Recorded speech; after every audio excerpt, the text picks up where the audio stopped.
you have something. What's your what is it? A weird artifact, weird fact. What's your obscure reference? What is it? What is this called? This is your All right, segment. all right. So obscure wrestling finds. This would be the third edition. So in this clip, we're going back to the early 1950s, and it's a promo. So I just want you to listen to the promo, and we're gonna discuss it. All right, this in the early 1950s. Where do you Yeah. find this stuff? Wow. When you have odd obsessions with wrestling, you tend to find things. All right, can you see it? Yep, I can see it. Yeah.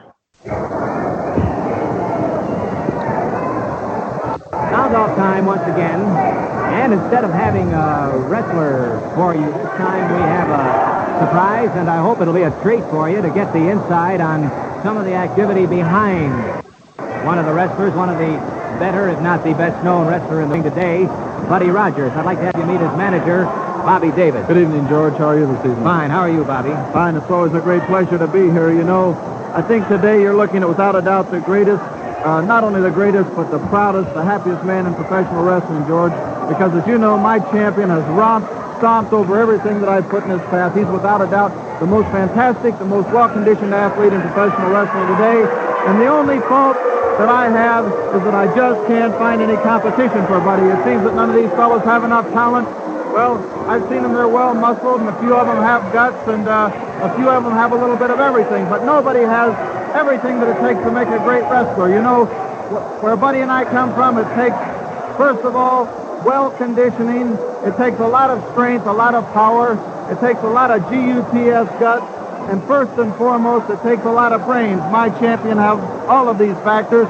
And when it comes to brains, he's far superior, far ahead of anything else in professional wrestling today. Bobby, how have you helped him as his manager? How have I helped? I am the brains behind the champion.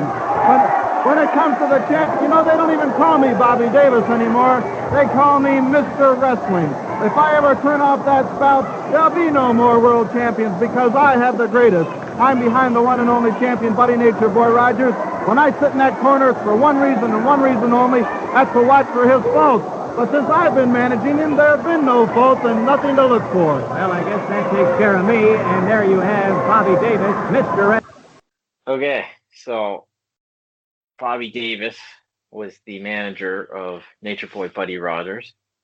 He was probably one of the early mouthpiece heel managers in all of professional wrestling. He was the guy that guys like Bobby Heenan looked up to, was modeled after. So he was in that golden age of wrestling. He was one of the premier promo men of his day. Believe it or not, I believe he's still alive. He did an interview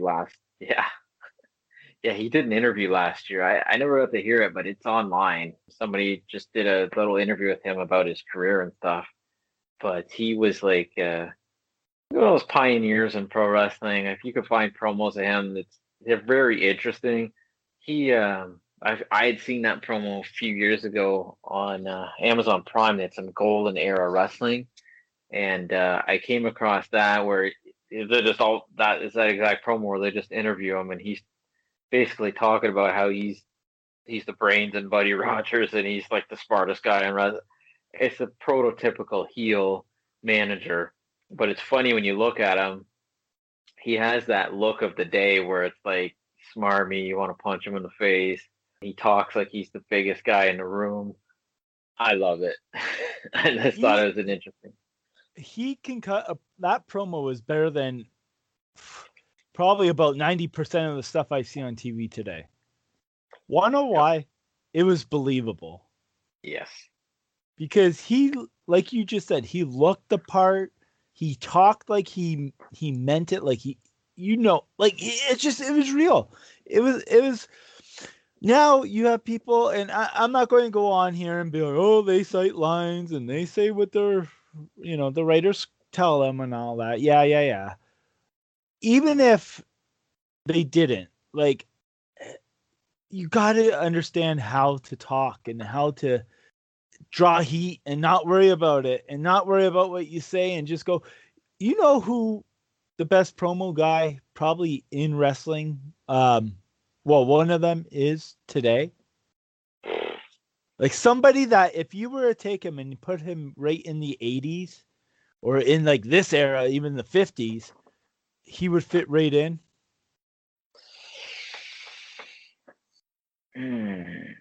I mean, there's a few. There is a few, but I'll tell you who I'm thinking. Okay, go on. Randy Orton. Yeah. Yeah. Like when he talks and he actually talks, like not doing, I'm not even talking about when he's on TV cutting and promo talking. Go watch any interview of him. Watch the thing that he did about a month ago with The Undertaker, where he was talking about their untold rivalry or whatever. But just watch the way he talks and the way he is. Like, you know, he's very full of himself. He's very arrogant. And when he talks and he has to deliver like a promo or talk about something, you believe it. You believe he's an a-hole. You believe like he's you know everything you think he is. Yeah. It's just it works. I think, and we talked about promo. I think we talked about promos last week on scripted. The people that are very good, even under scripted, can make it sound like it's their own words. They can get into it. You have to be able to do. I think you have to, in wrestling, to be good. You have to be able to do both. I think you have to be able to do off the cuff, and you have to do something where you're produced. That's kind of the way it is today. But if you could do it off the cuff, you should be able to do it produced as well. But you got to believe what you're saying. You can't just be like, "Oh, I'm a wrestler on this show. I'm going to talk like this, and I'm going to use these drawn out words that don't make any sense that no one would say in a fight." And it's tough. This interview, I guarantee you, if you were sitting at home in the 50s and this came on TV, I could see like people throwing stuff at the TV because he's believable. And the funny part is, Buddy Rogers could talk. He was one of the best talkers in wrestling. He really didn't need a manager, but those two together caused riots because people hated them because they believed what they were saying. Yeah. And if you ask a lot of wrestlers out there, Buddy Rogers wasn't really playing a heel. A lot of people think he was a heel, so it works. Like they were believable. But I'd like to find more interviews with Bobby Davis. Just because I love his delivery. I love that smarmy, just that he just ticks the box enough where it's like, oh my God, get this guy off my TV. But it's awesome. I love it. So. Yeah, really, really great find. I've never seen Bobby Davis before. I've heard of him. I've read about him, but I've never seen him. So that was a real treat for me.